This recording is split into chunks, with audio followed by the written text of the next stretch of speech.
Halo sahabatku, selamat datang kembali di Jeritan Hati, channel di mana setiap cerita memiliki makna yang mendalam.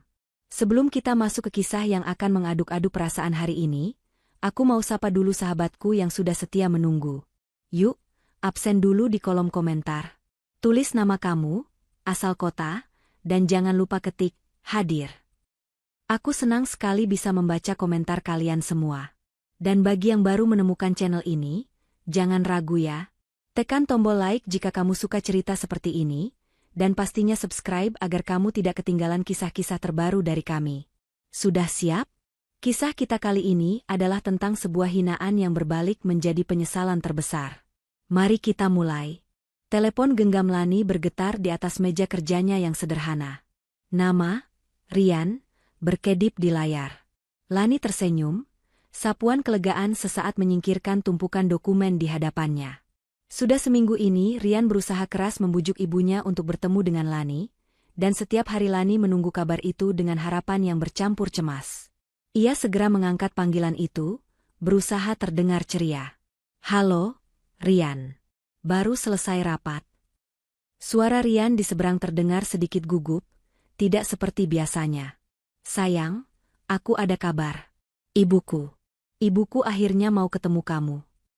Jantung Lani seakan berhenti berdetak sedetik, lalu berpacu kencang. Oh ya? Akhirnya. Kapan? Rian? Di mana? Lani bisa mendengar Rian menarik napas panjang sebelum menjawab. Sabtu ini, makan malam. Beliau sendiri yang pilih tempatnya. Di restoran La Veloute. Senyum di wajah Lani langsung membeku. La Veloute. Nama itu menggema di telinganya. Restoran itu bukan sekadar restoran mahal. Itu adalah simbol. Sebuah benteng kaca di puncak gedung pencakar langit, yang hanya bisa dimasuki oleh kalangan elit kota. Lani, yang setiap hari berjuang menghidupi dirinya sendiri sebagai staf administrasi, hanya bisa memandang lampu-lampu gemerlapnya dari bawah, dari jalanan. Tiba-tiba tenggorokannya terasa kering. Rian, kenapa di sana? Bukankah itu berlebihan? Maksudku, kita bisakan ketemu di tempat lain yang lebih santai? Di kafe? Atau? Aku sudah coba, Lan. Aku sudah usulkan itu. Potong Rian cepat, nadanya terdengar frustrasi. Tapi kamu tahu ibuku. Beliau bilang, pertemuan pertama harus berkesan. Beliau mau, ya standar beliau tinggi. Lani terdiam. Ia tahu persis apa arti standar tinggi. Itu adalah kata lain untuk menguji. Sejak awal Rian jujur padanya. Ibunya, Bu Ratih, adalah seorang wanita yang sangat memegang teguh status sosial. Seorang janda kaya yang berhasil membesarkan Rian seorang diri dengan fasilitas terbaik, dan kini menuntut calon menantunya harus setara. Dan Lani, seorang yatim piatu yang datang ke kota ini hanya bermodal ijazah SMA dan nekat, adalah antitesis dari semua yang diinginkan Bu Ratih. Rian, panggil Lani pelan, suaranya bergetar. Apa ibumu sengaja melakukan ini?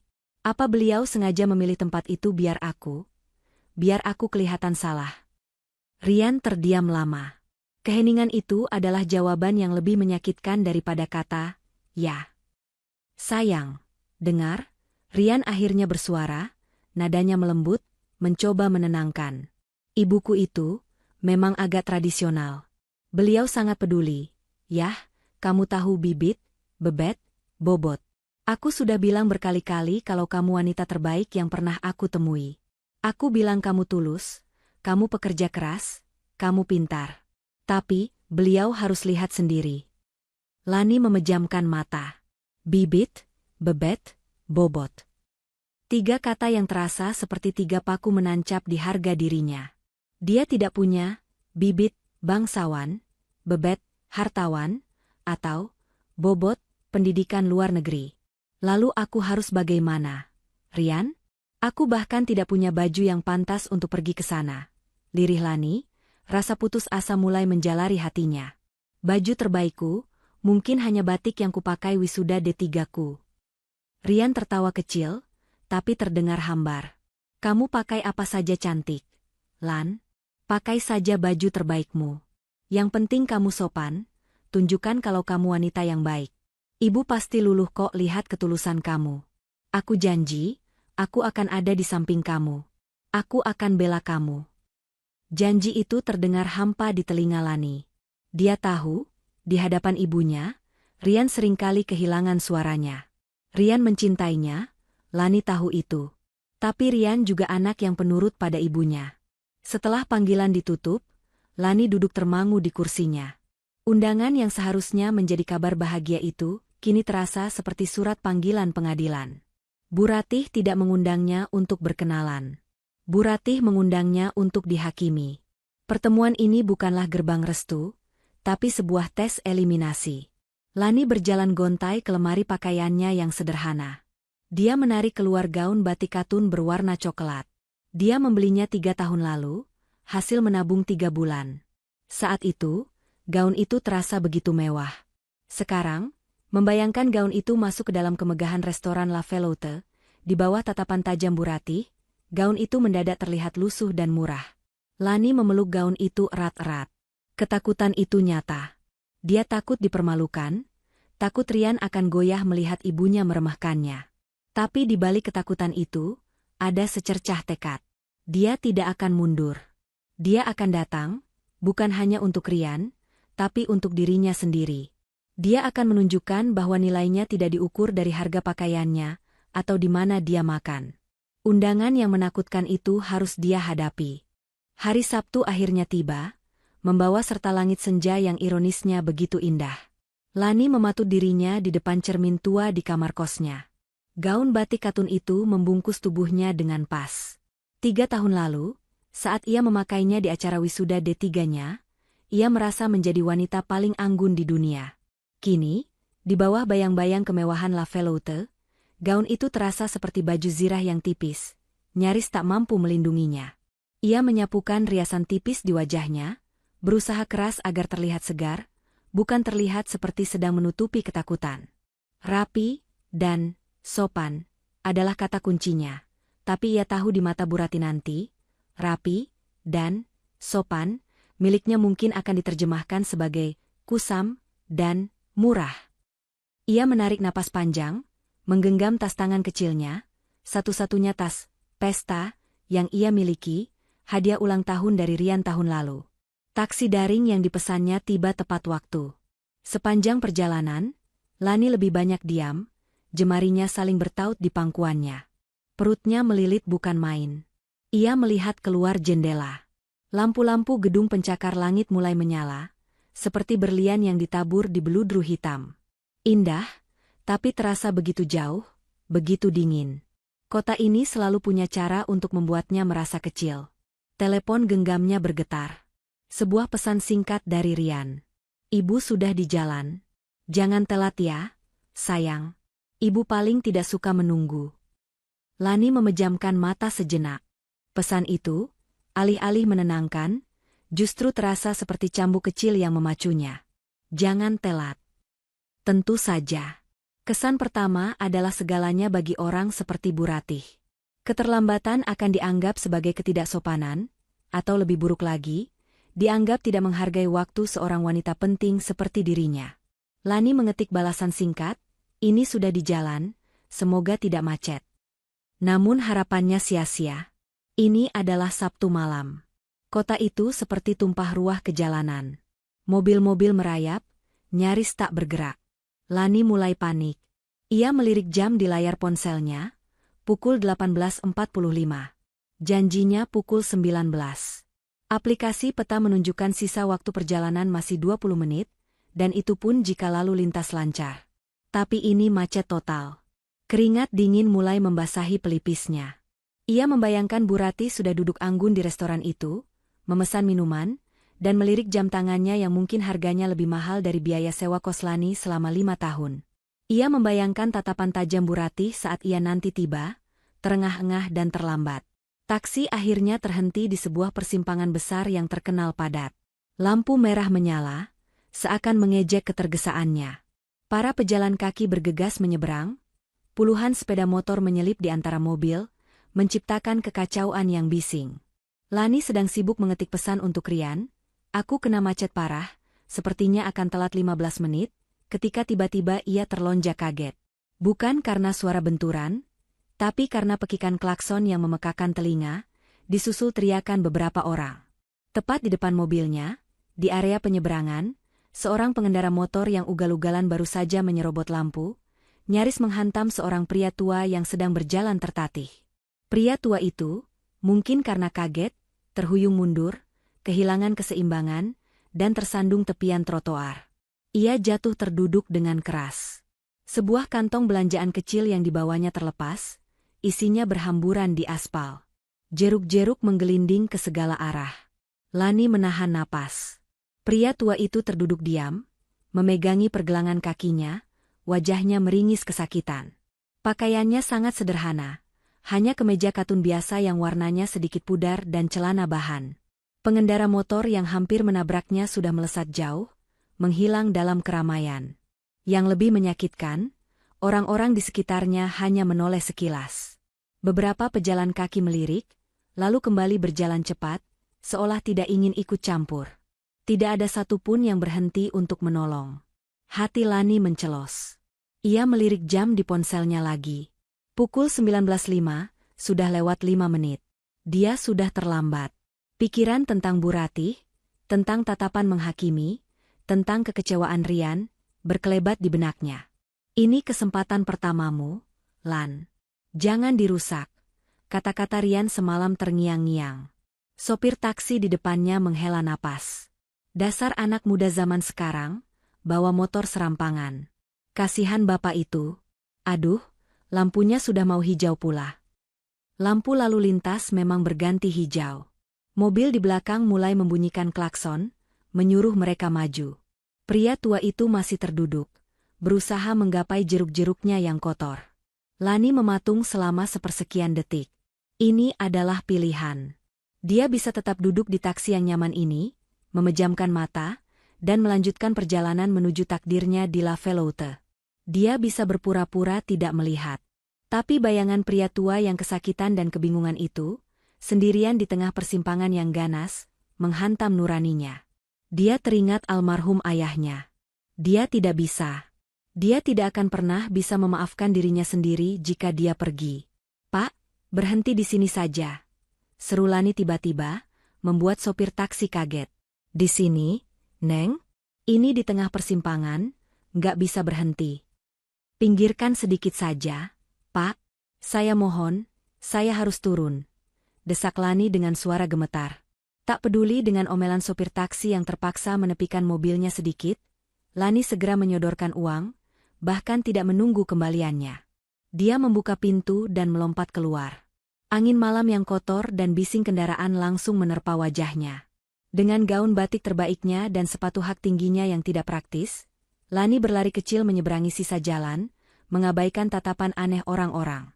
Dia berjongkok di hadapan pria tua itu. Bapak tidak apa-apa? Mari saya bantu. Pria tua itu mendongak. Matanya yang teduh menatap Lani dengan ekspresi kaget, bingung, dan lega. Pria tua itu mendongak. Matanya yang teduh menatap Lani dengan ekspresi kaget, seolah tidak percaya ada yang berhenti untuknya. Di tengah hiruk-pikuk klakson dan tatapan acuh tak acuh, uluran tangan Lani terasa seperti keajaiban kecil. Bapak tidak apa-apa? Ulang Lani. Suaranya lembut namun penuh kekhawatiran, mencoba meredam kebisingan di sekitar mereka. Mari, Pak, saya bantu ke pinggir. Di sini berbahaya. Pria tua itu, yang kita kenal sebagai Pak Dirga, mengangguk pelan. Pergelangan kaki saya terkilir. Nak, rintihnya pelan saat Lani dengan sigap menyelipkan bahunya di bawah lengan pria itu. Lani tidak peduli lagi dengan gaun batiknya yang mahal. Ia tidak peduli jika kain itu kini menyentuh aspal yang kotor. Dengan kekuatannya, ia memapah Pak Dirga berdiri. Pria itu bertumpu berat padanya. Perlahan, langkah demi langkah, mereka bergerak menembus sisa jalur penyeberangan, menuju trotoar yang relatif aman. Sepatu hak tinggi Lani membuatnya sedikit oleng, tapi ia menahannya, memfokuskan seluruh perhatiannya pada keselamatan pria tua di sampingnya.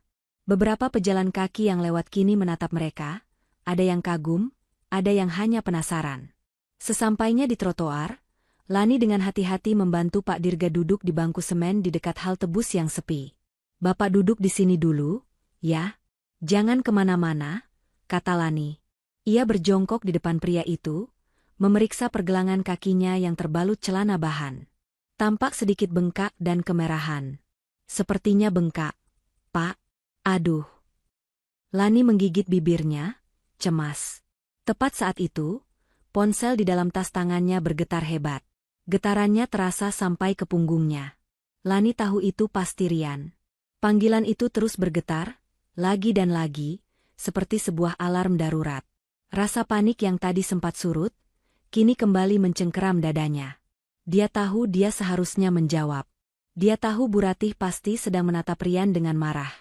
Dia tahu setiap detik keterlambatannya adalah paku yang menancap di peti mati restu calon mertuanya. Tapi Lani tidak bisa. Dia tidak bisa membiarkan panggilan itu menginterupsi apa yang sedang ia lakukan. Ia mengabaikan getaran itu. Nak, kamu tidak apa-apa. Suara Pak Dirga menyadarkannya. Pria tua itu menatapnya dengan tatapan prihatin. Wajahmu pucat sekali. Sepertinya kamu sedang terburu-buru. Ada acara penting? Lani menelan ludah, berusaha tersenyum meski bibirnya kaku. Saya ada janji penting, Pak. Sebenarnya, saya sudah sangat terlambat. Pak Dirga menatap Lani lekat. Dia melihat gaun yang rapi, riasan yang tadinya sempurna kini sedikit luntur karena keringat tipis, dan yang paling jelas, sepasang mata yang menyimpan kecemasan luar biasa. Lalu kenapa kamu berhenti? Kamu bisa saja terus jalan, Nak, seperti yang lain. Lani terdiam sejenak. Saya tidak mungkin meninggalkan Bapak sendirian. Saya teringat almarhum ayah saya. Jawabnya pelan, lebih jujur dari yang ia duga. Ia melihat Pak Dirga tampak sedikit pucat. Bapak tunggu sebentar, saya belikan minum. Lani bergegas ke warung kecil di seberang halte. Jangan lari-lari, Nak, pakai sepatu begitu. Seru Pak Dirga di belakangnya, tapi Lani sudah setengah jalan. Ia kembali beberapa saat kemudian dengan sebotol air mineral dingin. Ia membukakan tutupnya dan memberikannya kepada Pak Dirga. Pria itu meminumnya dengan tegukan panjang, tampak sangat lega. Terima kasih, Nak, terima kasih. Kamu sudah merepotkan diri, kata Pak Dirga, suaranya terdengar lebih stabil. Saya tidak tahu bagaimana membalas kebaikanmu. Tidak usah dipikirkan, Pak. Yang penting Bapak aman, kata Lani. Ia kembali berjongkok. Sekarang, rumah Bapak di mana? Biar saya bantu pesankan taksi. Atau perlu saya antar ke klinik dulu? Kaki Bapak bengkak. Pak Dirga menggeleng pelan. Tidak usah ke klinik. Rumah saya sudah dekat. Saya hanya perlu pulang dan mengompresnya. Tapi, dia ragu, ponsel saya sepertinya retak saat jatuh tadi, saya tidak bisa memesan taksi. Biar saya yang pesankan, Lani segera mengambil ponselnya. Dan saat itulah ia melihatnya. 10 panggilan tak terjawab dari Rian. 5 pesan singkat, yang terakhir hanya berbunyi. Di mana kamu?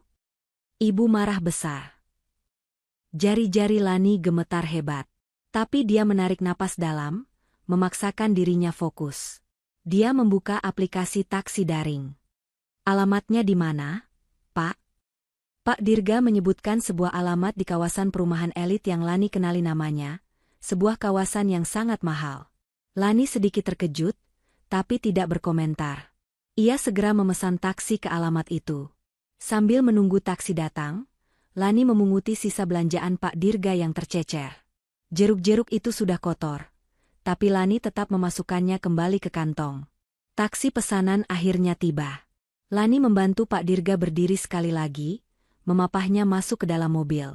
Ia bahkan membukakan pintu dan memastikan Pak Dirga duduk dengan nyaman sebelum menyerahkan kantong belanjaannya. Hati-hati di jalannya, Pak. Semoga kakinya lekas sembuh, kata Lani. Pak Dirga menatapnya dalam-dalam dari dalam mobil. Siapa namamu, Nak? Lani, Pak, jawab Lani sambil tersenyum. Lani, ulang Pak Dirga pelan. Nama yang indah, seindah hatimu.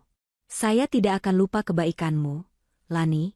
Semoga urusanmu yang tertunda ini masih bisa diselamatkan.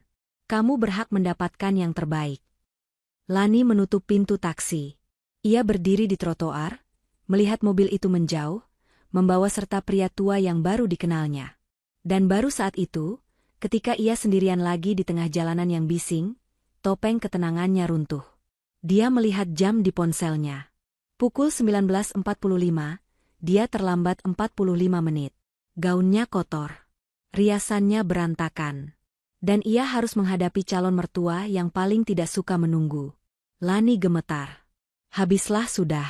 Kesan pertamanya hancur berkeping-keping. Dengan sisa-sisa tenaga, ia memesan taksi daring lain menuju La Veloute. Perjalanan sisa menuju La Veloute adalah siksaan terpanjang dalam hidup Lani. Taksi daring kedua ini melaju mulus di jalanan yang kini mulai lengang, ironis sekali. Lampu-lampu kota yang gemerlap di luar jendela kaca kini terlihat seperti ribuan mata yang menertawakannya. Lani bersandar di kursi, memejamkan mata. Rasa lelah yang luar biasa, baik fisik maupun mental, kini mengambil alih. Dia sudah tidak peduli lagi. Gaunnya kotor, riasannya mungkin sudah luntur di beberapa bagian karena keringat, dan hatinya terasa remuk. Dia melihat kembali layar ponselnya. 10 panggilan tak terjawab dari Rian. 5 pesan singkat, yang terakhir. Di mana kamu? Ibu marah besar. Ditulis dengan huruf kapital semua, seakan Rian sedang berteriak padanya. Sebuah bagian kecil dalam dirinya berbisik, menyuruh sopir taksi putar balik. Pulang saja ke kamar kosnya yang aman. Mengganti baju, mencuci muka, dan menangis di bawah selimut. Mengakhiri sandiwara ini sebelum dimulai. Tapi ada bagian lain dalam dirinya. Bagian yang tadi tanpa ragu melompat keluar dari taksi untuk menolong Pak Dirga, yang kini mengeras. Sebuah keteguhan yang dingin. Dia sudah melakukan hal yang benar. Jika Bu Ratih, atau bahkan Rian, tidak bisa melihat itu, jika sebuah keterlambatan karena menolong orang lain dianggap sebagai dosa tak termaafkan, maka mungkin ini adalah takdir yang harus ia hadapi dengan kepala tegak. Dia tidak lagi datang untuk mengemis restu. Dia datang untuk menghadapi vonisnya. Taksi akhirnya berhenti di depan lobi yang berkilauan. Sinar lampu kristal yang menggantung di lobi begitu menyilaukan. Seorang petugas berbalut seragam rapi membukakan pintu untuknya. Petugas itu menatap Lani sekilas, dari atas ke bawah, dan Lani bisa melihat keterkejutan yang sesaat di matanya sebelum ditutup dengan topeng profesionalisme. "Selamat malam," sapanya datar. Lani melangkah masuk. Hawa dingin dari pendingin ruangan langsung menerpa kulitnya, membuatnya sedikit menggigil. Restoran La Veloute lebih megah dari yang ia bayangkan. Lantainya terbuat dari marmer hitam yang begitu mengilap, hingga ia bisa melihat bayangan gaun kotornya di situ. Dindingnya dihiasi lukisan-lukisan abstrak yang Lani yakin harganya bisa membiayai kuliahnya sampai S2. Seorang wanita penyambut tamu, tinggi, cantik, dengan senyum yang terpoles sempurna, menghampirinya. "Selamat malam. Ada reservasi atas nama siapa?" Suaranya lembut seperti sutra. Saya Lani." Suara Lani terdengar serak. "Saya tamu dari Ibu Ratih." Senyum di wajah wanita itu sedikit menegang. Matanya bergerak cepat, memindai Lani dari ujung rambut ke ujung kaki. Lani tahu apa yang wanita itu lihat. Seorang gadis berantakan di tempat yang salah. "Ah, Anda," kata wanita itu. Penekanannya pada kata, "Anda," terasa seperti tamparan kecil. "Ibu Ratih dan Tuan Rian sudah menunggu. Mari saya antar." Wanita itu berjalan di depannya, langkahnya anggun dan senyap. Lani mengikutinya seperti seorang pesakitan yang berjalan menuju tiang gantungan. Melewati meja demi meja, di mana orang-orang berpenampilan sempurna sedang tertawa pelan, menikmati hidangan mahal mereka. Denting sendok perak dan gelas kristal terdengar seperti musik yang mengejeknya. Lani merasa setiap pasang mata di ruangan itu menoleh padanya. Berbisik-bisik, menertawakan noda di gaunnya, menertawakan rambutnya yang sedikit kusut. Dia menundukkan kepala, hanya bisa menatap punggung lurus sang penyambut tamu. Akhirnya, mereka tiba. Di meja terbaik di seluruh restoran, tepat di sebelah jendela kaca raksasa yang menyuguhkan pemandangan kota laksana hamparan permata. Di sanalah dia, Bu Ratih. Duduk dengan punggung tegak lurus, seperti seorang ratu di singgasananya. Sanggulnya sempurna, tak sehelai rambut pun keluar jalur. Anting berlian menggantung di telinganya, dan kalung mutiara melingkari leher jenjangnya. Dia menatap lurus ke arah Lani yang mendekat, tanpa ekspresi. Di seberangnya, Rian tampak pucat. Begitu melihat Lani, Rian langsung berdiri. Wajahnya menunjukkan campuran antara lega, cemas, dan sedikit malu. Lani sampai di meja. Napasnya terengah-engah, entah karena berjalan cepat atau karena gugup yang memuncak. "Bu Ratih." "Rian, maaf," katanya, suaranya bergetar. "Maafkan saya sungguh-sungguh minta maaf saya terlambat. Tadi di jalan ada..." "Cukup." Suara Bu Ratih memotong ucapan Lani. Dingin, tajam, dan mutlak. Seperti pecahan es. Lani langsung terdiam, mulutnya masih sedikit terbuka, kata-katanya tertelan kembali. Bu Ratih tidak memandangnya. Beliau justru memutar-mutar gelas anggur di depannya yang masih terisi penuh. Lalu, sangat pelan, seolah sedang menilai barang rusak, matanya menyapu Lani. Mulai dari rambut Lani yang sedikit berantakan, turun ke wajahnya yang pucat dan berkeringat, lalu ke gaun batiknya. Matanya berhenti lama pada noda kotor yang samar di ujung gaun Lani. Bu Ratih mendecakkan lidahnya. Suara itu, meski pelan, terdengar lebih keras dari bom di keheningan meja itu. "Jadi ini kamu?" katanya. Suaranya rendah, nyaris berbisik, tapi penuh dengan racun. "Rian bilang kamu istimewa. Tapi yang saya lihat..." Beliau mencondongkan tubuhnya sedikit. "Saya sudah menunggu 47 menit. 47 menit waktu saya yang berharga terbuang hanya untuk melihat ini." Beliau menunjuk penampilan Lani dengan dagunya. "Lihat dirimu. Berantakan, berkeringat, dan kotor." "Ibu, saya bisa jelaskan." Lani mencoba lagi, air mata sudah menggenang di pelupuk matanya. "Tadi ada kecelakaan, saya menolong." "Saya tidak peduli alasanmu," bentak Bu Ratih, suaranya kini naik 1 oktav, cukup keras untuk membuat meja di sebelah mereka menoleh penasaran. Rian tersentak. "Ibu, sudah Bu. Lani sudah datang." "Diam, Rian. Ibu belum selesai," sergah Bu Ratih kepada anaknya, sebelum kembali menatap Lani dengan tatapan menghina. "Kamu pikir kamu siapa? Kamu pikir karena anak saya tergila-gila padamu, kamu bisa seenaknya? Datang ke pertemuan pertama dengan calon mertua seperti gelandangan?" Bu Ratih tersenyum sinis, senyum yang paling kejam yang pernah Lani lihat. Lalu, dengan suara yang pelan namun menusuk, ia mengucapkan kalimat itu. "Udah miskin, beraninya kamu membuatku menunggu." Dua kata itu, "udah miskin," terlontar begitu tajam dan menusuk, menggantung di udara mewah restoran La Veloute. Kata-kata itu berdengung di telinga Lani, meredam suara denting piano lembut yang mengalun di sudut ruangan. Seluruh dunia Lani seakan berhenti berputar. Napasnya tercekat.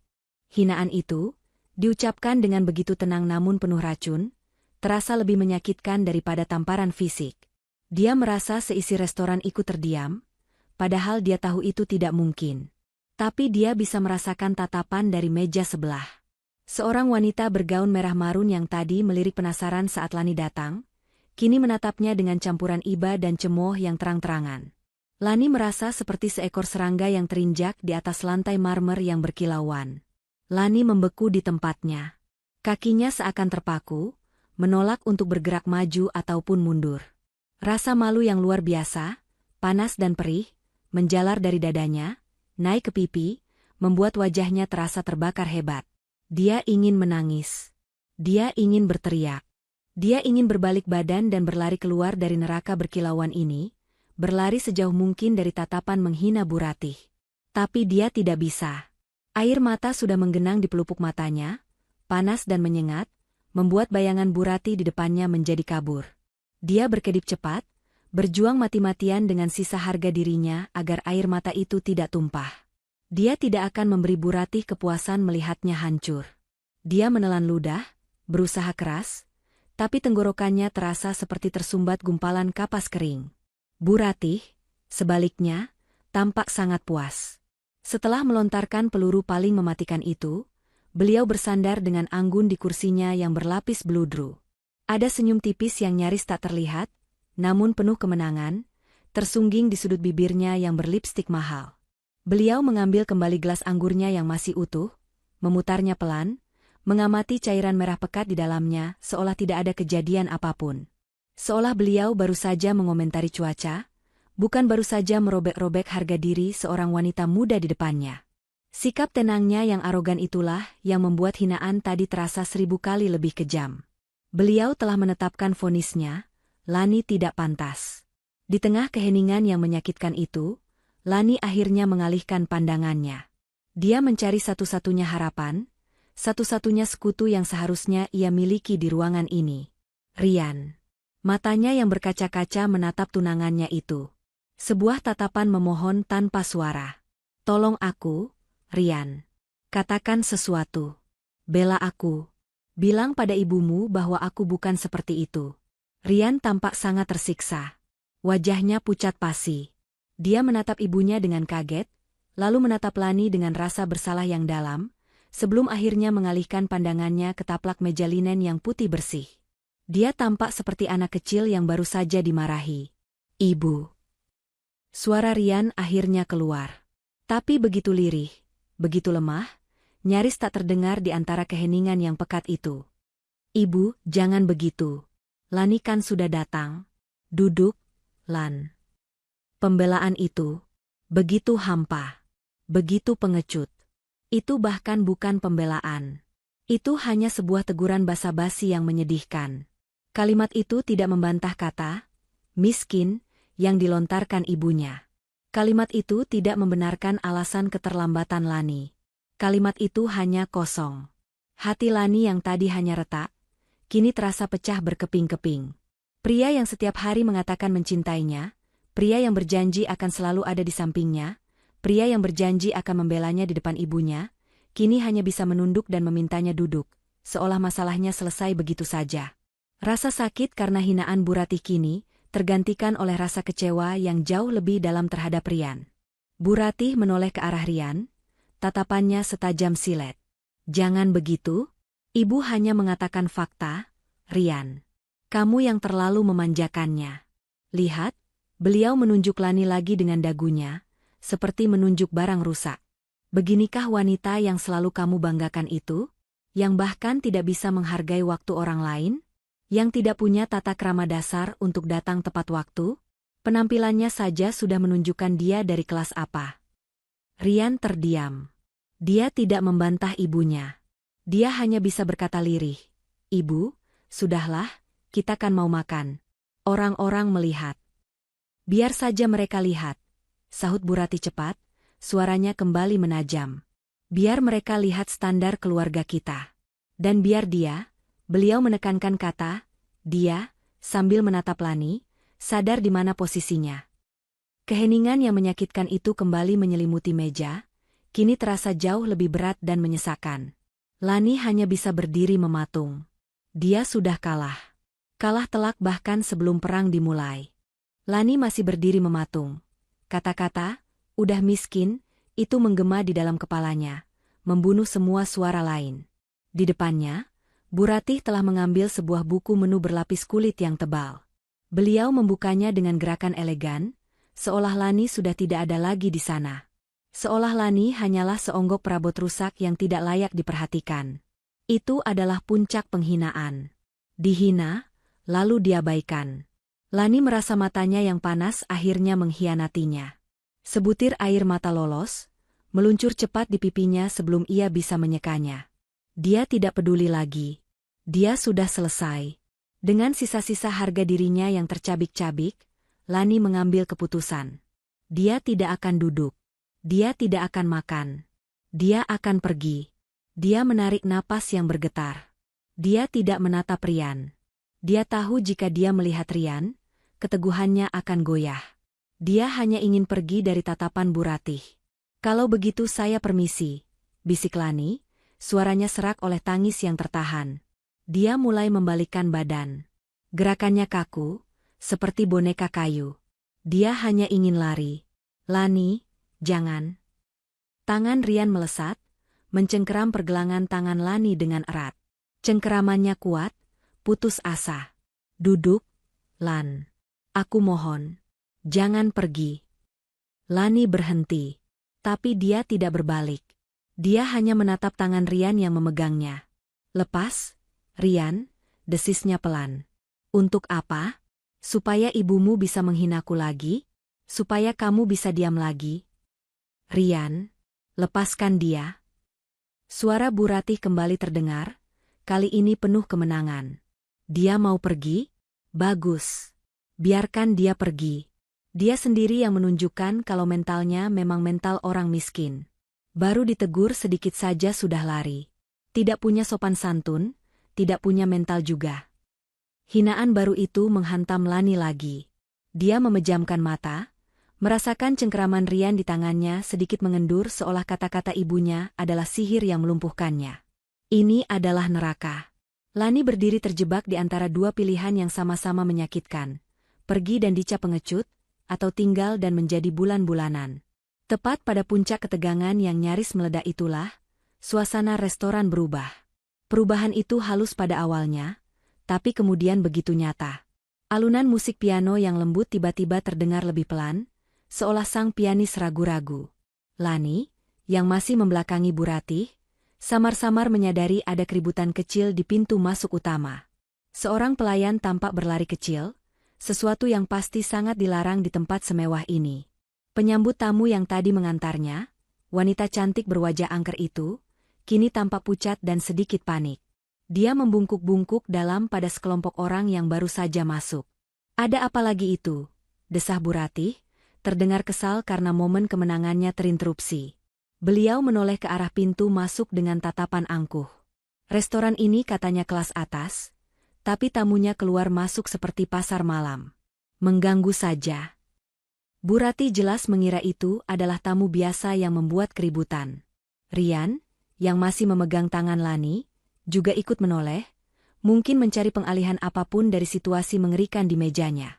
Tapi Lani tidak peduli. Dia masih fokus pada satu hal, melepaskan cengkeraman Rian dan pergi dari situ. Namun, keributan itu bukan keributan biasa. Sebuah rombongan berjalan masuk. Bukan rombongan tamu pesta yang berisik, tapi rombongan yang senyap dan penuh wibawa.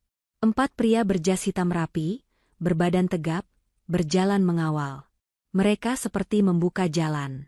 Di belakang mereka, manajer restoran yang biasanya hanya terlihat di ruangannya, kini berjalan di depan, membungkuk hampir 90 derajat, wajahnya penuh hormat dan ketakutan.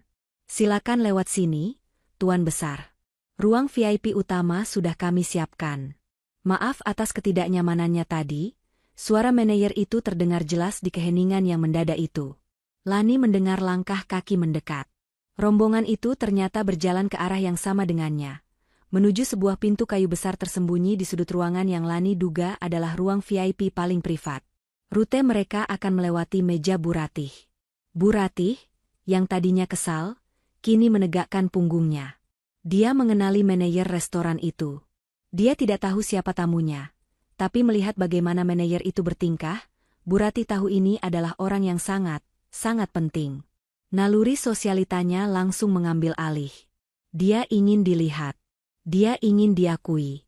Dia merapikan serbet di pangkuannya, memasang senyum bisnisnya yang terbaik, siap untuk mengangguk hormat jika tatapan mereka bertemu. Rombongan itu semakin dekat. Keempat pria berjas hitam lewat, aura mereka dingin dan profesional. Lalu manajer restoran lewat, masih dalam posisi membungkuk. Dan di belakang mereka, adalah sosok sentral itu. Seorang pria tua. Lani, yang masih dalam posisi setengah membelakangi meja, hanya melihat punggung pria itu sekilas. Dia tidak peduli. "Rian, lepas," katanya sekali lagi, mencoba menarik tangannya. Tapi rombongan itu tiba-tiba berhenti. Tepat di samping meja mereka. Lani membeku. Rian membeku. Bu Ratih, yang sudah siap dengan senyumnya, tampak bingung. Kenapa mereka berhenti di mejanya? Apakah mereka mengenalnya? Jantung Bu Ratih berdebar sedikit, ini adalah kesempatan. Namun, pria tua yang dikawal itu, yang tadinya berjalan menatap lurus ke depan, perlahan menoleh. Tapi dia tidak menoleh ke arah Bu Ratih yang sudah memasang senyum terbaiknya. Dia juga tidak menoleh ke arah Rian. Pria tua itu menoleh ke arah Lani. Dia menatap lurus pada Lani. Pada sosok gadis yang berdiri mematung dengan gaun kotor, mata sembab, dan pergelangan tangan yang dicengkeram oleh Rian. Lani, yang merasakan tatapan itu, akhirnya mengangkat kepalanya. Dia berbalik penuh. Dan matanya bertemu dengan mata pria tua itu. Jantung Lani serasa jatuh ke lantai. Dunia di sekitarnya menghilang. Suara Rian, dengusan Bu Ratih, alunan piano, semua lenyap.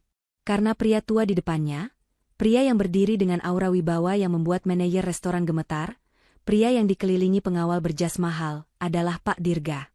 Pria yang sama, yang 45 menit lalu ia tolong di persimpangan jalan. Pria yang sama, yang ia papah ke trotoar. Pria yang sama, yang ia belikan air mineral, yang ia anggap sebagai bapak-bapak biasa yang sedang sial. Dan dia ada di sini. Dunia Lani serasa menyusut, hanya terfokus pada satu titik. Pria di depannya, Pak Dirga. Pria tua dengan kemeja sederhana dan tatapan teduh yang ia tinggalkan di taksi tadi, kini berdiri di sini, di restoran termewah di kota, dikelilingi pengawal berjas mahal. Lani tidak bisa bernapas. Ini tidak mungkin. Otaknya berusaha keras menghubungkan dua realitas yang saling bertabrakan. Pria papa yang kesakitan di trotoar, dan tuan besar, yang membuat manajer restoran membungkuk hormat. Itu adalah orang yang sama. Jantung Lani berdebar begitu kencang hingga terasa sakit. Dia bahkan lupa pada cengkeraman Rian di pergelangan tangannya, lupa pada hinaan Bu Ratih yang masih perih. Waktu seakan berhenti. Keheningan pekat menyelimuti meja mereka. Pak Dirga hanya menatap Lani.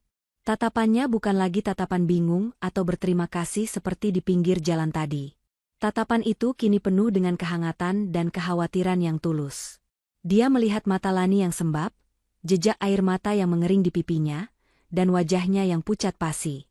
Lalu, matanya turun sedikit, tertuju pada pergelangan tangan Lani yang masih dicengkeram erat oleh Rian. Mata Pak Dirga menyipit sepersekian detik, ekspresinya mengeras. Di sisi lain, Bu Ratih adalah orang pertama yang pulih dari keterkejutan awal. Tapi pemulihannya adalah pemulihan yang penuh amarah. Siapa pria tua ini? Beraninya dia menghentikan seluruh rombongannya hanya untuk menatap gadis gelandangan ini? Beraninya dia mengabaikan dirinya, sang nyonya rumah? Ini tidak sopan. Ini memalukan. Maaf, Tuan, Bu Ratih akhirnya angkat bicara. Suaranya ia buat seanggun mungkin, tapi ada nada ketus yang tak bisa disembunyikan. Kami sedang ada urusan keluarga. Mungkin Anda bisa? Ucapannya terpotong. Bukan karena Pak Dirga membentaknya, tapi karena Pak Dirga sama sekali tidak menggubrisnya. Pria tua itu bertindak seolah Bu Ratih hanyalah perabot, sepotong lukisan di dinding. Dia mengambil satu langkah maju, lebih dekat ke Lani, membuat jarak di antara mereka terasa semakin intim di tengah keramaian. Lalu dia berbicara. Suaranya tenang, dalam, dan berwibawa. Suara yang terbiasa didengar dan dipatuhi.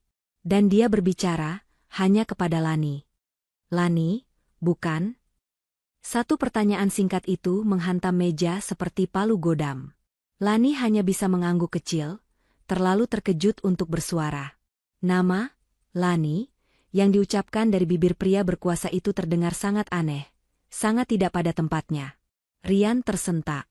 Cengkeramannya di tangan Lani sedikit mengendur karena kaget. Dia tahu namanya? Bu Ratih membelalak. Mulutnya yang tadi siap melontarkan kata-kata sinis, kini terkatup rapat. Pria ini, tuan besar ini, mengenal Lani? Bagaimana mungkin?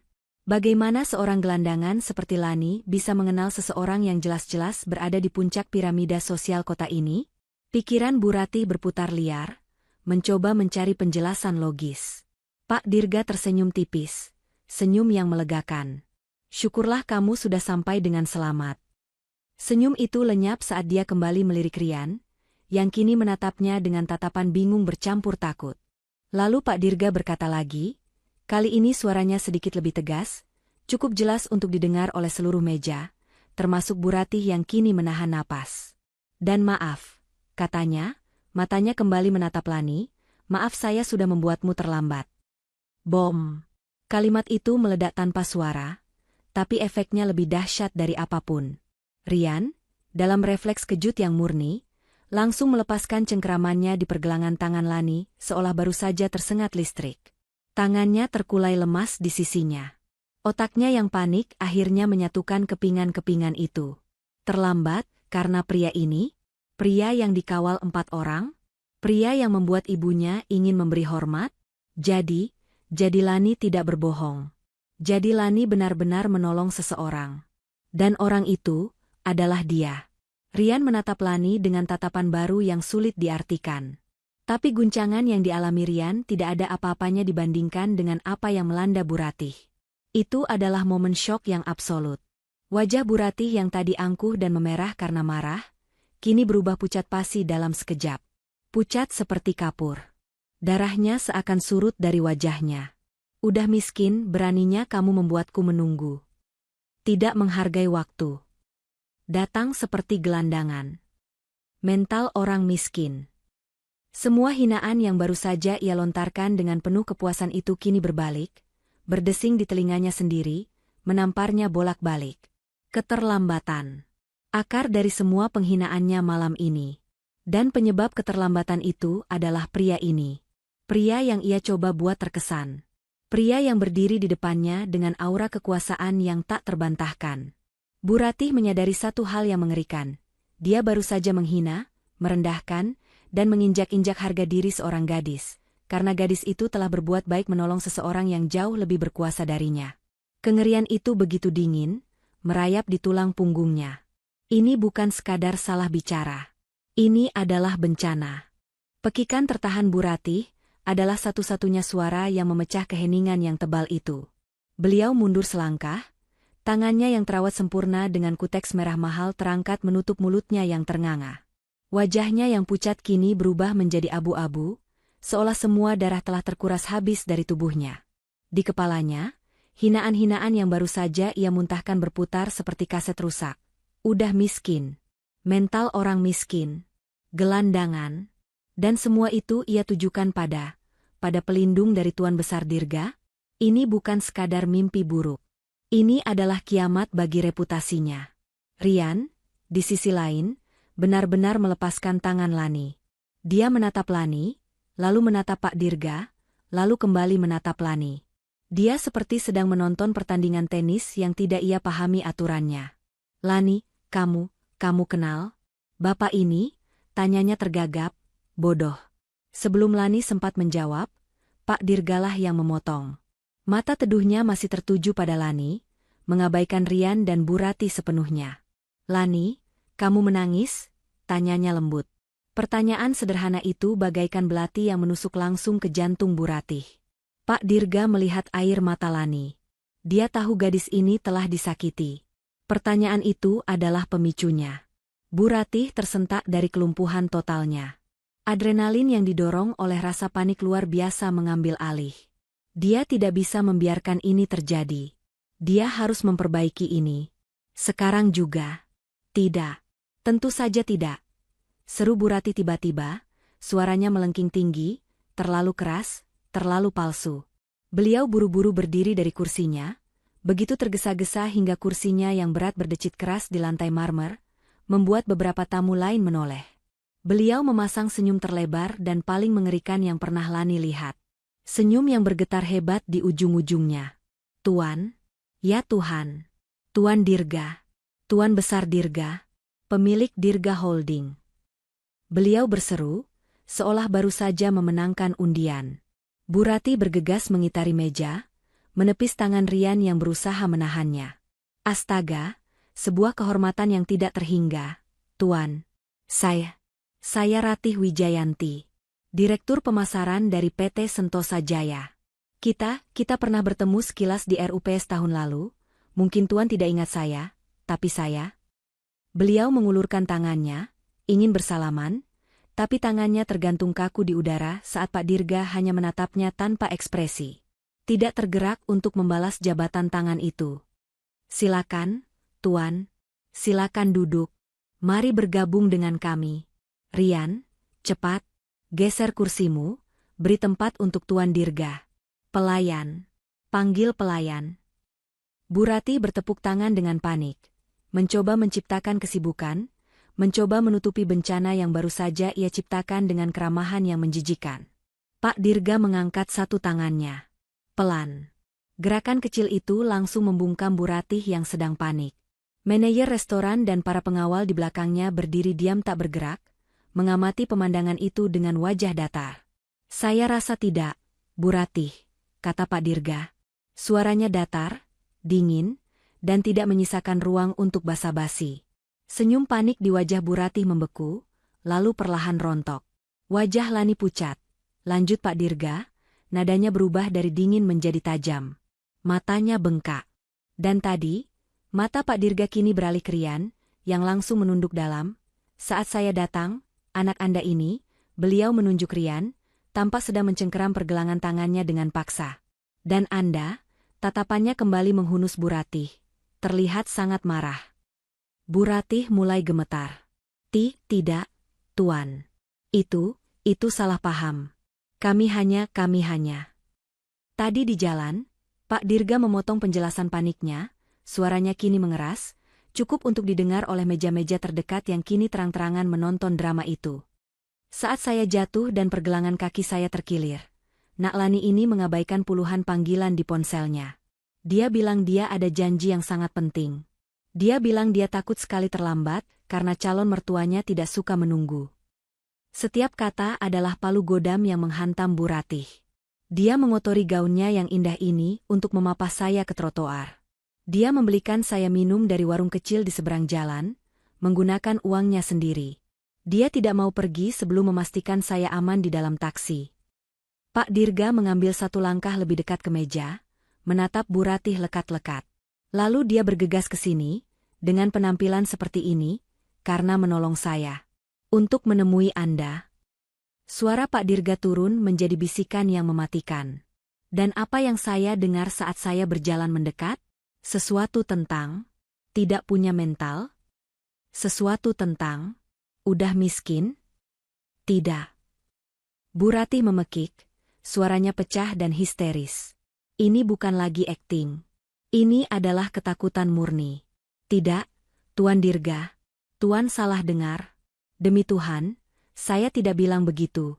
Saya dan Lani hanya sedang bercanda. Iya, bercanda. Benar, kan, Lani? Bu Ratih menoleh pada Lani, matanya membelalak putus asa, sebuah permohonan yang mengerikan. Bilang sama Tuan Dirga, sayang, kita tadi cuma bercanda, kan? Ibu cuma menggoda kamu, kan? Lani hanya menatapnya. Air mata kembali mengalir di pipinya, tapi kali ini bukan karena sakit hati. Itu adalah air mata kelegaan karena kebenaran terungkap. Dia tidak perlu berkata apa-apa. Air matanya adalah jawaban yang paling telak. Pak Dirga menggeleng pelan, ekspresinya penuh dengan kekecewaan yang dingin. Saya mungkin sudah tua, Bu Ratih. Tapi pendengaran saya masih sangat baik. Dan saya tahu perbedaan antara bercanda dan kekejaman. Beliau lalu menatap Rian yang masih tertunduk. Dan kamu, Nak, kamu membiarkan ibumu menghina wanita yang telah berbuat semulia itu. Rian hanya bisa menggelengkan kepalanya pelan, tidak berani mengangkat wajahnya. Dia telah gagal. Total. Pak Dirga menghela napas panjang, seolah sedang menahan amarah besar. Saya tidak tahu Lani akan bertemu Anda malam ini, Bu Ratih. Saya juga tidak tahu, katanya pelan, kalau Anda adalah Ratih Wijayanti. Bu Ratih membeku. Dia menyebut nama lengkapnya. Nama yang sama, lanjut Pak Dirga, suaranya kini setajam es, dengan direktur pemasaran yang portofolionya ada di meja saya pagi tadi. Direktur yang performanya sedang kami evaluasi secara intensif, untuk rencana akuisisi penuh perusahaan Anda minggu depan. Sungguh sebuah kebetulan yang sangat menarik. Kata, akuisisi, menggantung di udara mewah restoran itu, lebih berat dan lebih dingin daripada pendingin ruangan manapun. Kata itu menghantam Bu Ratih dengan kekuatan sebuah truk kontainer. Lututnya yang tadi kaku karena panik, kini lemas seketika. Tubuhnya luruh. Dia ambruk kembali ke kursinya, tapi bukan dengan gerakan anggun seorang direktur. Dia jatuh terduduk dengan keras. Tangannya yang gemetar mencengkeram tepi meja linen itu begitu kuat hingga buku-buku jarinya memutih. seolah itulah satu-satunya hal yang mencegahnya tergelincir jatuh ke lantai marmer. Napasnya tercekat di tenggorokan. Akuisisi? PT Sentosa Jaya, diakuisisi? Ini bukan lagi sekadar rumor panas yang dibicarakan sambil berbisik di toilet eksekutif. Ini bukan lagi omong kosong yang selalu ditepis oleh jajaran direksi lama untuk menenangkan karyawan. Pria di depannya, Tuan Besar Dirga, pemilik Dirga Holding, baru saja mengonfirmasikannya. Dan dia, Ratih Wijayanti, baru saja melakukan bunuh diri karir di depan algojonya langsung. Dia tidak hanya menghina seorang gadis miskin. Dia telah menghina, menginjak-injak, dan meludahi malaikat pelindung dari bos barunya. Bos yang memegang nasib karir puluhan tahunnya, rumah mewahnya, mobil Eropanya, dan seluruh status sosialnya, di telapak tangannya yang kini terulur lembut ke arah Lani. Tidak. Suara Bu Ratih keluar seperti cicitan tikus yang tercekik. Keanggunan dan nada sarkasme yang tadi begitu kental, kini lenyap tak bersisa. Yang ada hanya teror murni. Tuan Dirga, Tuan pasti bercanda. Ini tidak mungkin. Matanya yang tadi tajam kini berair. Tapi ini bukan air mata penyesalan. Ini adalah air mata ketakutan yang paling primitif. Pak Dirga menatapnya dengan tatapan dingin yang tak terukur. Anda pikir saya datang ke restoran ini, dikawal oleh tim legal saya? Beliau menunjuk sekilas dua pria berjas lain di belakangnya, yang menatap Bu Ratih tanpa emosi, hanya untuk bercanda, Bu Ratih. Tim legal? Bu Ratih menelan ludah. Pandangannya beralih ke pria-pria berjas itu. Mereka bukan pengawal biasa. Wajah mereka kaku, tatapan mereka analitis. Mereka adalah pengacara. Kiamat itu nyata. Jantung Bu Ratih serasa diremas. Portofolio Anda ada di meja saya. Lanjut Pak Dirga, suaranya kini tenang, dan justru ketenangan itulah yang membuatnya semakin menakutkan. Karena performa departemen Anda adalah yang paling mengkhawatirkan. Kami sedang mempertimbangkan restrukturisasi besar-besaran. Pemangkasan. Efisiensi. Setiap kata adalah paku yang menancap di peti matinya. Pemangkasan. Efisiensi. Itu adalah bahasa korporat untuk pemecatan massal. Saya tadinya masih ragu. Lanjut Pak Dirga, nadanya pelan. Saya selalu percaya bahwa aset terbesar sebuah perusahaan adalah manusianya. Karakternya.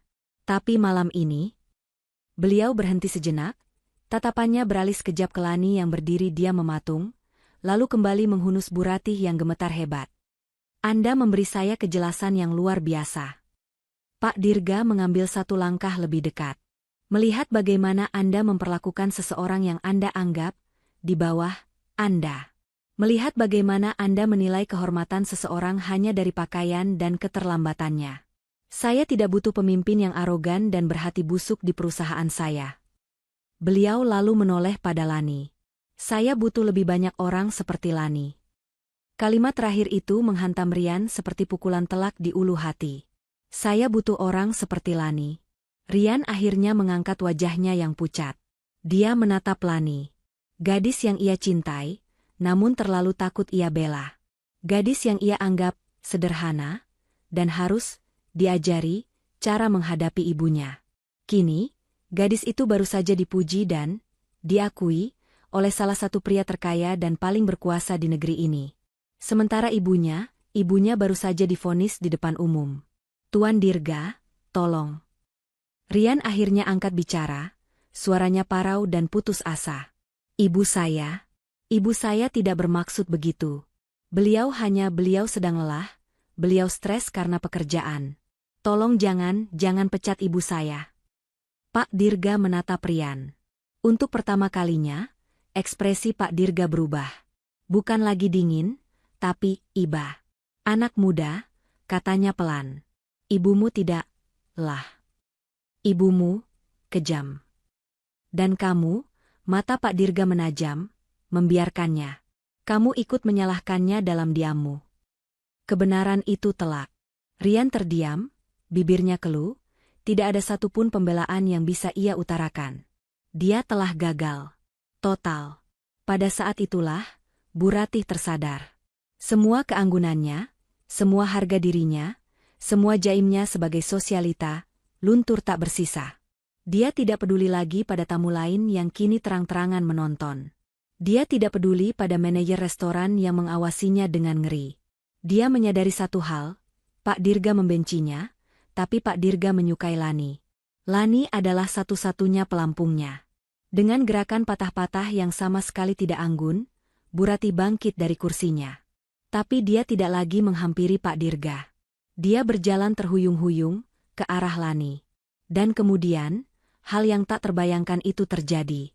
Ratih Wijayanti, direktur pemasaran yang angkuh, yang memandang rendah semua orang, bersimpuh. Dia menjatuhkan kedua lututnya di atas lantai marmer yang dingin, tepat di depan sepatu Lani yang sederhana. Dia berlutut. "Lani, nak Lani." Panggilnya, suaranya pecah, syarat dengan air mata buatan dan ketakutan yang sangat asli. "Maafkan ibu, nak. Ibu mohon, maafkan ibu. Ibu salah bicara. Ibu hilaf." Dia meraih kedua tangan Lani, menggenggamnya erat-erat, seolah Lani adalah dewi penolong. Tolong bilang sama Tuan Dirga, kamu memaafkan ibu, kan, sayang? Bilang padanya kita tadi cuma salah paham. Kita tadi bercanda, kan? Ibu cuma menggoda kamu." Ini adalah pemandangan yang paling surreal. Ratu yang angkuh itu kini bersujud di kakinya, mengemis. "Lani, tolong ibu. Nasib ibu, nasib keluarga kami, nasib Rian semua ada di tanganmu. Nak." Isaknya semakin menjadi-jadi, sebuah akting yang menyedihkan sekaligus nyata. "Tolong, selamatkan kami. Rian sangat mencintaimu, nak. Kamu calon menantu ibu, tolong ibu." Lani hanya menatapnya, air matanya sudah kering. Dia merasakan campuran antara kaget yang luar biasa, sedikit iba, dan rasa muak yang tak tertahankan. Dia menarik tangannya pelan dari genggaman Bu Ratih yang basah oleh air mata. "Cukup, Bu Ratih." Suara Pak Dirga terdengar lagi, kali ini penuh wibawa yang tak terbantahkan. Beliau melangkah maju, berdiri protektif di samping Lani, seolah menjadi perisai hidup. "Jangan permalukan diri Anda lebih jauh lagi. Dan jangan," matanya menyipit, "membebani Lani dengan keputusan Anda. Lani tidak berutang pengampunan apapun pada Anda. Terutama pengampunan yang dipaksakan di bawah ancaman seperti ini."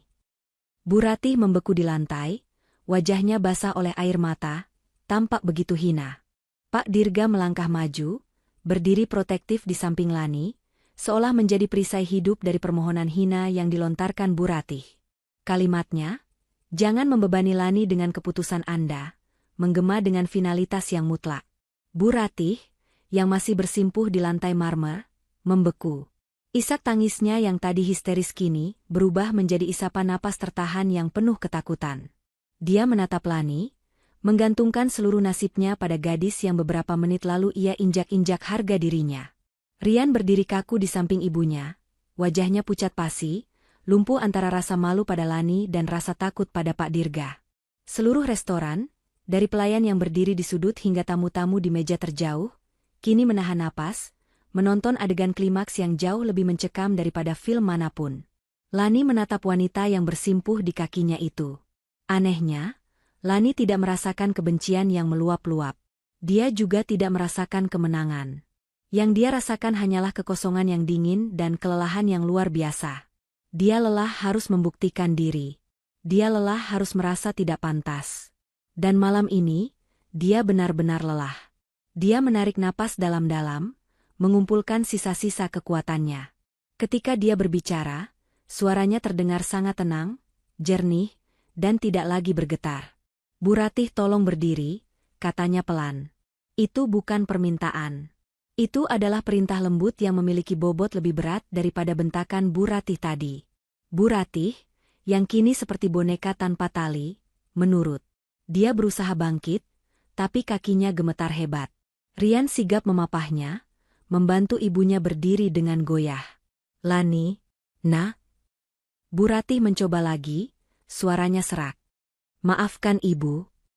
Lani menatap lurus ke mata Bu Ratih yang kini dipenuhi teror. "Saya tidak bisa memaafkan ibu," jawab Lani, tegas.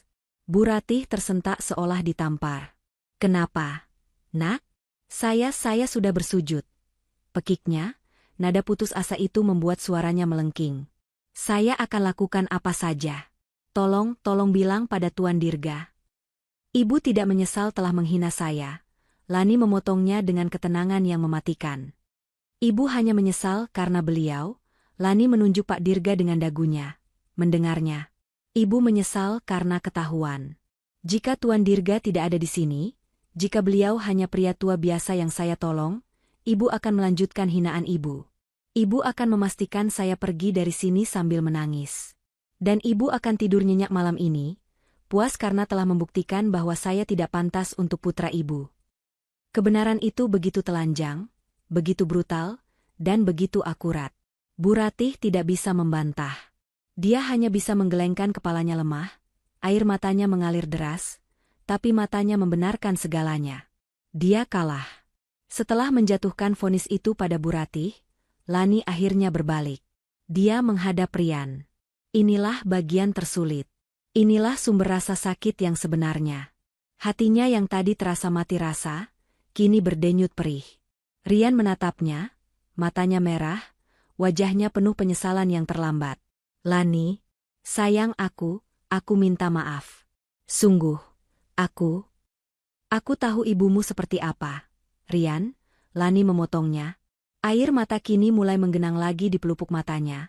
Tapi ini adalah air mata kekecewaan, bukan rasa takut. Aku sudah mempersiapkan diri untuk dihina olehnya. Aku sudah siap dia merendahkanku. Aku sudah siap dia menolakku dengan kata-kata paling kejam sekalipun. Tapi, suara Lani bergetar hebat, menahan isak yang nyaris lolos. Aku tidak siap untuk diamu. Rian tersentak, wajahnya pucat pasi. Lan, saat ibumu bilang aku, miskin. Saat dia bilang aku, gelandangan. Aku masih berdiri tegak di situ, Rian. Aku menunggumu, Lani menekan dadanya yang terasa sesak. Aku menunggumu mengatakan sesuatu. Apa saja. Ibu, hentikan. Ibu, jangan begitu. Ibu, Lani wanita yang baik. Apa saja. Tapi kamu diam. Kamu hanya menunduk. Kamu membiarkan dia menginjak-injakku. Lani maju selangkah, menatap lurus ke mata pria yang ia cintai. Bukan ibumu yang menghancurkan hatiku malam ini, Rian. Tapi kamu. Aku takut, Lan. Rian akhirnya berteriak. Suaranya pecah dan putus asa. Dia ibuku. Aku tidak bisa melawannya. Dan aku calon istrimu. Balas Lani, suaranya kini meninggi, melepaskan semua rasa sakitnya. Kamu harus memilih, Rian.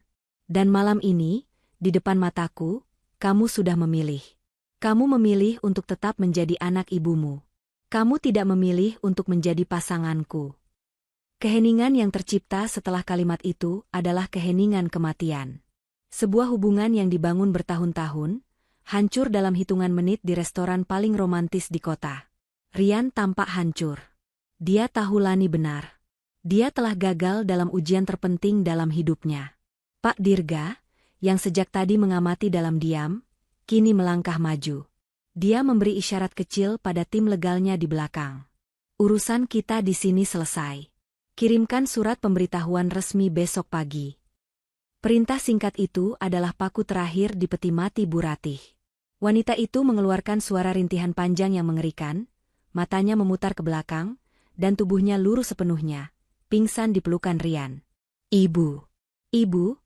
Teriak Rian panik, mengguncang-guncang tubuh ibunya. Kekacauan pecah di meja itu. Manajer restoran dan beberapa pelayan bergegas menghampiri. Cepat panggil tim medis. Cepat! Di tengah kekacauan yang ironisnya disebabkan oleh Bu Ratih sendiri, Pak Dirga menoleh ke Lani. Dia berdiri di antara Lani dan pemandangan menyedihkan itu, melindunginya. Nak Lani, panggilnya lembut. Lani menoleh padanya, wajahnya basah oleh air mata, tapi tatapannya kini terlihat bebas. Anda adalah wanita muda yang luar biasa, kata Pak Dirga, suaranya penuh kekaguman tulus. Berhati emas dan bermental baja. Anda tidak pantas berada di lingkungan beracun ini. Beliau tersenyum hangat. Mai, biarkan saya mengantar Anda pulang. Anda sudah melalui malam yang sangat panjang. Lani menatap kekacauan di meja itu sekali lagi. Rian yang panik memanggil-manggil ibunya. Bu Ratih yang tergeletak kalah. Dia kemudian menatap Pak Dirga, yang menawarinya martabat dan jalan keluar. Dia mengangguk pelan. Terima kasih, Pak. Saat mereka mulai melangkah, Rian berteriak di antara kepanikannya. Lani, tunggu. Jangan pergi. Tolong aku. Ibuku. Lani berhenti. Tapi dia tidak berbalik badan. Dia hanya berbicara melewati bahunya, kata-kata terakhirnya untuk pria yang pernah mengisi hatinya. Aku minta maaf soal ibumu, Rian, tapi urusanku di sini sudah selesai. Dengan langkah yang mantap, Lani berjalan meninggalkan meja itu. Dia berjalan berdampingan dengan Pak Dirga. Para pengawal berjas rapi segera membentuk formasi, mengawalnya, memberinya jalan. Manajer restoran membungkuk dalam-dalam saat Lani lewat. Semua mata di restoran itu menatapnya, tapi kali ini bukan dengan tatapan menghina atau iba. Mereka menatapnya dengan rasa hormat. Lani berjalan melewati lobi yang berkilauan, dia tidak menunduk, dia tidak menyembunyikan noda di gaun batiknya. Dia berjalan dengan kepala terangkat tinggi, meninggalkan Rian dan Bu Ratih dalam reruntuhan yang mereka ciptakan sendiri. Malam ini, dia memang kehilangan calon suami dan calon mertua. Tapi dia, Lani, telah menemukan dirinya sendiri. Dan itu adalah kemenangan yang jauh lebih berharga. Pesan moral. Nilai sejati seseorang tidak terlihat dari pakaian apa yang ia kenakan atau seberapa mahal restorannya. Nilai sejati terlihat dari caranya memperlakukan orang lain, terutama mereka yang dianggap tidak penting, saat tidak ada yang melihat.